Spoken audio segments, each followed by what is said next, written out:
Años, cada mucho tiempo, a una institución ya clausurada como muchas del Estado que llamaba el Servicio de Erradicación de la Malaria, donde yo tuve la fortuna de estar en Bichada, Putumayo y Amazonas, pues con la Universidad Nacional trabajando en temas de malaria.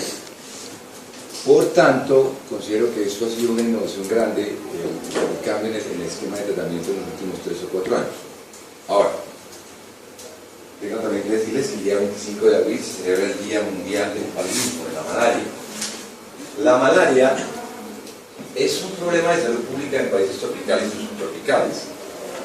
Como lo vamos a ver más adelante cuando hablemos de dengue, necesariamente estamos hablando de una enfermedad que se manifiesta en muchas zonas del planeta, con base en la latitud y con base en la altitud. O sea, depende de circunstancias puramente ambientales que favorecen el desarrollo de estas enfermedades. Todas las enfermedades que vamos a tratar hoy necesariamente son enfermedades transmitidas por vectores. Entonces, el papel del vector en la perpetuación de la enfermedad es muy importante y complica el tratamiento, porque no solamente el hecho de tratar al paciente, el hecho de generar vacunas, es también el hecho de la erradicación de las fuentes de transmisión que son los vectores. Miren lo que dice, la CDC reporta 300 a 500 millones de casos y más de 1 millón de ellos son fatales. Matan mucho más frecuentemente que otras enfermedades infecciosas. Y la enfermedad aumenta cada vez más, especialmente en países donde haya problemas de salud social, de público, como es Colombia, por el desplazamiento forzado de comunidades, pero además de eso, por el desplazamiento de el calor hacia zonas cada vez más lo que eran anteriormente más hacia allá de los trópicos. Entonces estamos diciendo que hay riesgo por desplazamiento a climas cálidos y que las zonas cálidas cada vez son mayores por el fenómeno del calentamiento global. En América se estima que el 14% de la población tiene riesgo de enfermar o morir por malaria. Es endémica en el 75% de las áreas localizadas por debajo de 2.500 metros de altitud. Analicen, como lo vamos a ver ahora, el mapa de latitud y altitud en Colombia, y verán que es un problema que involucra casi todo el país. Algunos antes le hablaban de malaria y decían, no, fresco, eso va por ahí en el llano, eso no me afecta. Y resulta que estamos aquí a hora y media en un pueblo que se llama más allá de Carmen de Picalá, está por la zona de ¿cómo se llama? El Sumapaz, es decir, está muy cerca de nosotros. Y el desplazamiento de las poblaciones, desplazamiento forzado, ustedes ya saben, guerrilla, paramilitar, etc., hace que cada vez más la gente tenga que desplazarse de zonas que no son habitables o zonas que son de dominio del vector. La explotación irracional de minas, la minería a cielo abierto, bosques, etc. En Colombia se estima que hay 12 millones de personas que habitan en zonas de alto riesgo para la transmisión. Y ojo, estos son estadísticas del año 2012. Entonces, eso puede ser que sea un poco más. 13 millones corresponde a un poco más del 20% de la población nacional. Eso es una cosa absolutamente dramática. Desde el punto de vista epidemiológico, ¿qué podemos decir? Que en el año 2012 se registraron 56.175 casos de malaria confirmada. Pero tengo que decirles que cuando uno viaja por esas zonas del país, se da cuenta que el surgito es muy alto. La gente convive con la malaria. La gente ya sabe que le da las fiebres, como lo llaman en el clima, con el médico. Y se autoformulan. Entonces esto es un dato subregistrado. Fíjense que la gran mayoría, a Dios gracias, vamos a decir, porque la mayoría son vivas, las 3/4 partes. 24.4% es plasmodium falciparum, y es aquí el problema, porque eso es lo que genera la mayoría de las malarias complicadas. Por supuesto, en Colombia el reporte de plasmodium malariae es muy raro, casos importados, y hay que tener en cuenta la participación mixta, que implica un cambio en las estrategias de tratamiento. Miren el mapa epidemiológico de malaria en Colombia. ¿Ustedes qué creen que tiene este sitio de particular? Este sitio de Colombia. Miren a dónde comunica. Con el Urabá antioqueño, una zona que, ajá, ¿tú eres de allá? ¿Qué zonas en particular, qué tiene en particular esta zona? Una pena, pero es una zona de paramilitares, es una zona de revestimiento de miles de problemas de orden público que generan que aquí haya desplazamiento forzado por miles de razones. Y eso es lo que ha hecho aquí que el suroriente antioqueño, el noroccidente antioqueño y la zona que va al Urabá es una zona altísimamente endémica de malaria por eso. Por supuesto el Chocó, el medio Baudó y el río Atrato. Esta zona del Patía y del Cauca es zona muy, muy alta, por ejemplo la zona de Tumaco, son zonas que por el clima, por razones también de malas condiciones de salud, la gente se desplaza mucho, y son zonas en donde va a prevalecer fundamentalmente la malaria. Tuve la dicha de trabajar en esta zona, por acá, Puerto Carreño, y por acá en el Amazonas, y son zonas endémicas, pandémicas de malaria. O sea, seguimos siendo zona de mucha incidencia de malaria.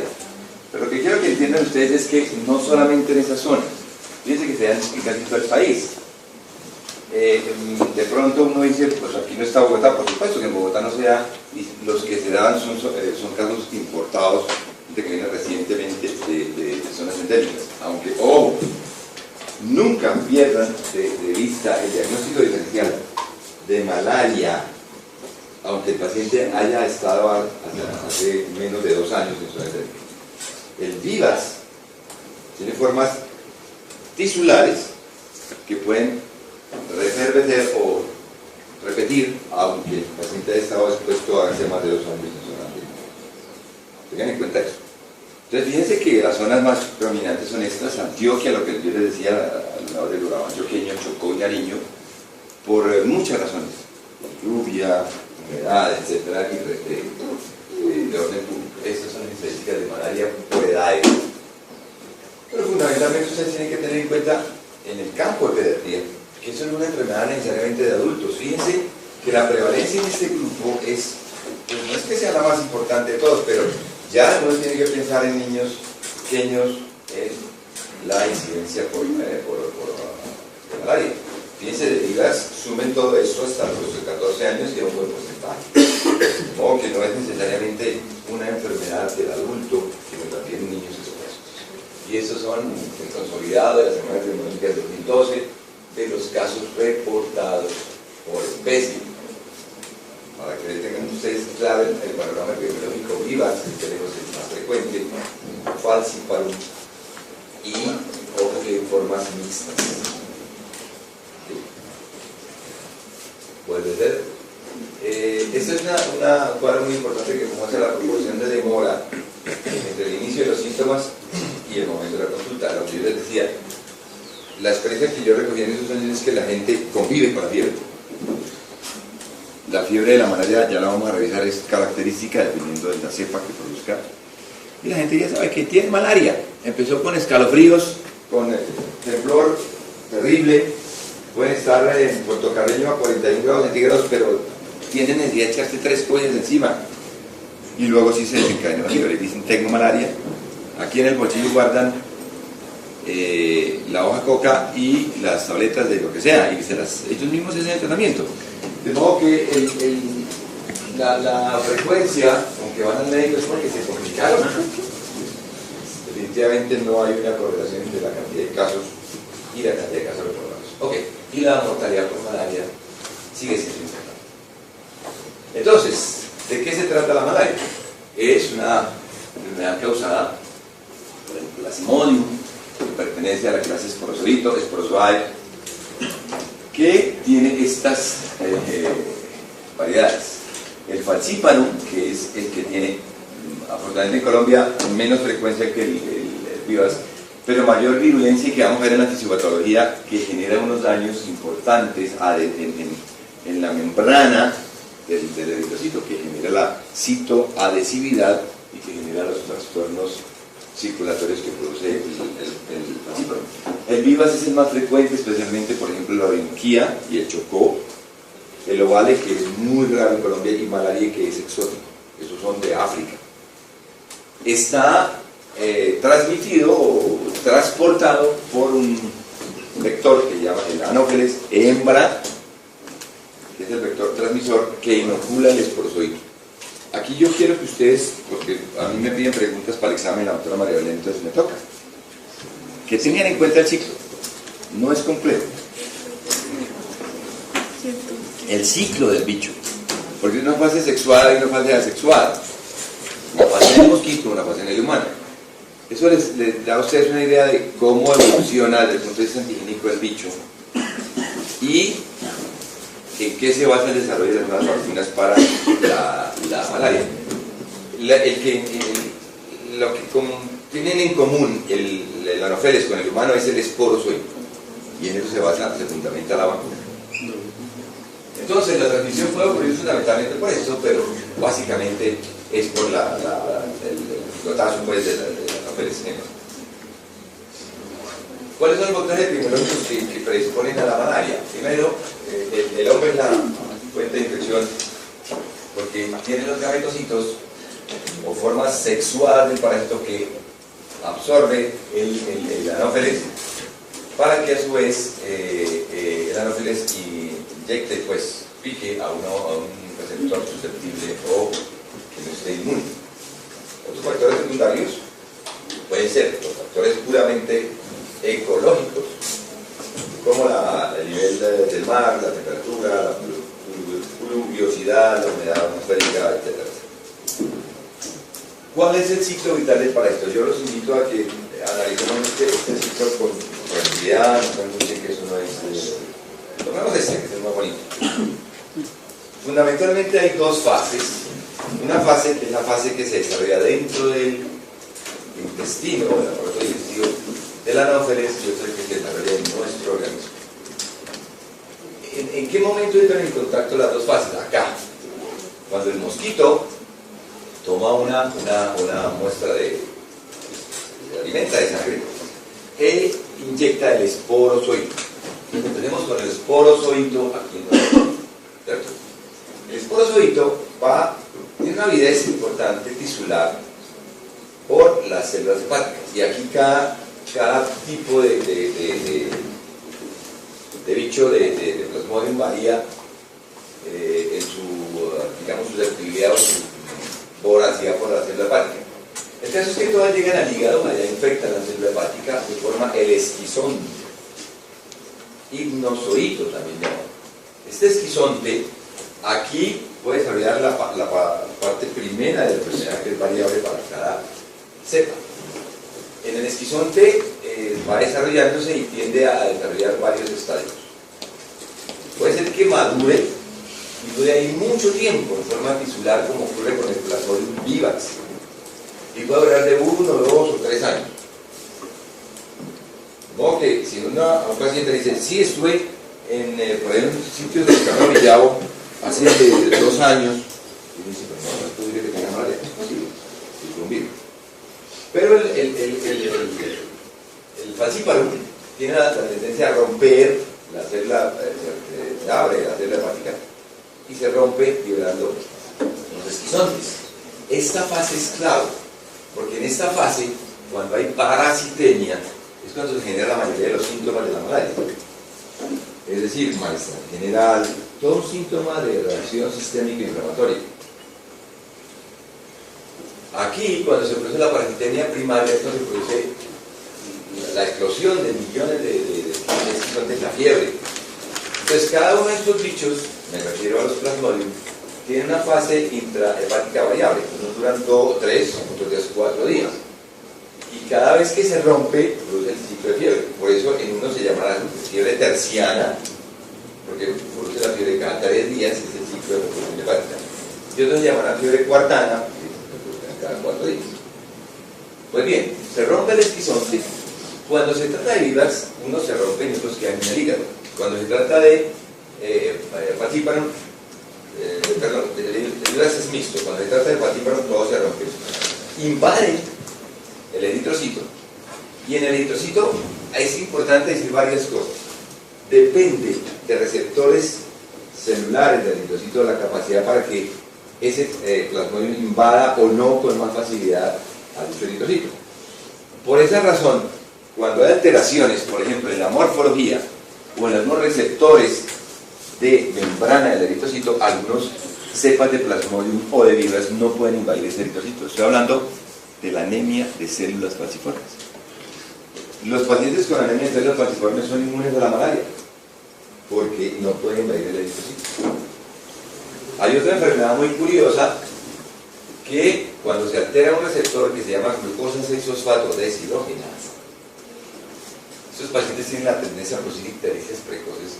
Cuando se presenta la enfermedad, los pacientes no se dejan invadir por la malaria. La verdad, yo prefiero tener malaria a no tener un déficit de glucosa, ¿no?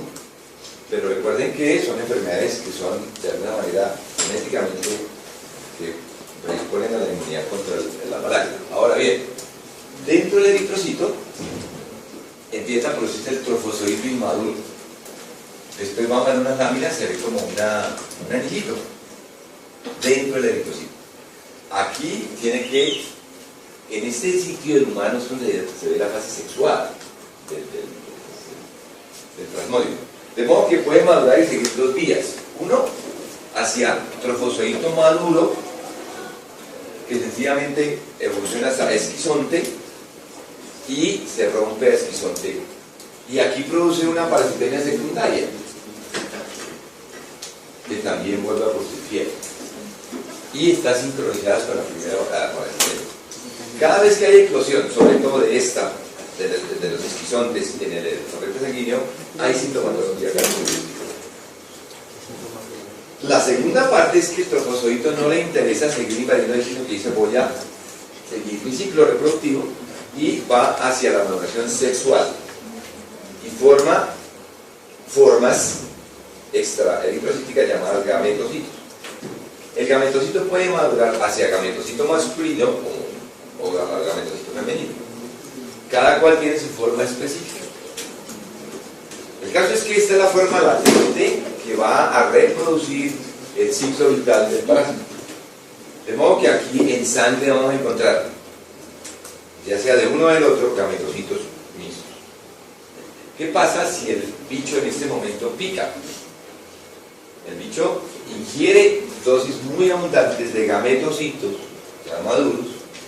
Esos gametocitos inicialmente van a parar ¿dónde? Al intestino grueso del bicho, al colon del bicho. Y ahí va a formar un macrogametocito, o puede evolucionar a formas flageladas de los gametocitos, que llaman microgametocitos. Pero aquí ya se compromete en un ciclo de reproducción. Aquí tiene una curiosidad, y es que a partir del colon va a empezar a migrar hacia las glándulas salivares del zancudo y puede formar un microgametocito o macrogametocito. A partir de las vías digestivas altas del parásito genera una forma flagelada que se va estirando y se llama un ocineto, que migra espontáneamente a la glándula salivar del zancudo. Ahí se presenta una forma larvada, una forma quística, mejor dicho, que se llama oquiste. Y en el momento en que este bicho pica, lo expulsa a través de como la saliva del bicho, y en ese momento rompe ese quiste y libera muchos esporozoitos. Se rompió el oquiste. Entonces fíjense que va cambiando mucho la membrana, la forma, la estructura del bicho a lo largo del ciclo. Por eso es que es supremamente complejo elaborar una vacuna, porque una vacuna ¿qué tiene que tener? Un antígeno que sea tanto en el humano como en el bicho, para que genere buena respuesta. A través de la investigación del ciclo del parásito, que se encontró que la única estructura que comparten el insecto con el humano, ¿cuál es? ¿En qué momento se comparten estructuras? El esporozoito. El esporozoito entonces es la clave para la fabricación de la vacuna contra la malaria. Se logró modificar algunas proteínas en membrana del esporozoito que se llamaron el Circus Polosoito, y se asoció a un adyuvante, pues era más allá de Carmen de Picalá, está por la zona ¿cómo se llama? El río Sumapaz, es decir, está muy cerca de nosotros. Y el desplazamiento de las poblaciones, desplazamiento forzado, ustedes ya saben, guerrilla, paramilitar, etc., hace que cada vez más la gente tenga que desplazarse de zonas que no son habitables o zonas que son de dominio del vector. La explotación irracional de minas, la minería a cielo abierto, bosques, etc. En Colombia se estima que hay 12 millones de personas que habitan en zonas de alto riesgo para la transmisión, y ojo, estas son estadísticas del año 2012 de transmisión, que son los vectores. Miren lo que dice, la CDC reporta 300 a 500 millones de casos y más de 1 millón de ellos son fatales.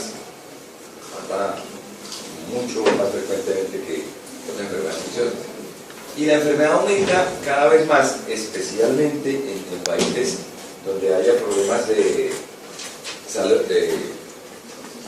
social, de orden público, como es Colombia, por el desplazamiento forzado de comunidades, pero además de eso, por el desplazamiento de el calor hacia zonas cada vez más lo que eran antes. Años está mucho tiempo a una institución ya clausurada como muchas del Estado que llamaba el Servicio de Erradicación de la Malaria.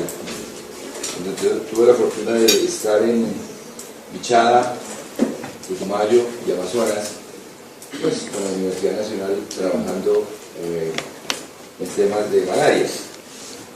Por tanto, considero que esto ha sido una innovación grande, el cambio en el esquema de tratamiento en los últimos 3 o 4 años. Ahora, tengo también que decirles que el día 25 de abril se celebra el Día Mundial del Paludismo, de la malaria. La malaria es un problema de salud pública en países tropicales y subtropicales. Como lo vamos a ver más adelante cuando hablemos de dengue, necesariamente estamos hablando de una enfermedad que se manifiesta en muchas zonas del planeta, con base en la latitud y con base en la altitud. O sea, depende de circunstancias puramente ambientales que favorecen el desarrollo de estas enfermedades. Todas las enfermedades que vamos a tratar hoy necesariamente son enfermedades transmitidas por vectores. Entonces, el papel del vector en la perpetuación de la enfermedad es muy importante y complica el tratamiento, porque no solamente el hecho de tratar al paciente, el hecho de generar vacunas, es también el hecho de la erradicación de las fuentes realmente más hacia allá de los trópicos. Entonces estamos diciendo que hay riesgo por desplazamiento a climas cálidos y que las zonas cálidas cada vez son mayores por el fenómeno del calentamiento global. En América se estima que el 14% de la población tiene riesgo de enfermar o morir por malaria. Es endémica en el 75% de las áreas localizadas por debajo de 2.500 metros de altitud. Analicen, como lo vamos a ver ahora, el mapa de latitud y altitud en Colombia, y verán que es un problema que involucra casi todo el país. Algunos antes le hablaban de malaria y decían, no, fresco, es que eso va por ahí en el llano, eso no me afecta. Resulta que estamos aquí a hora y media en el pueblo.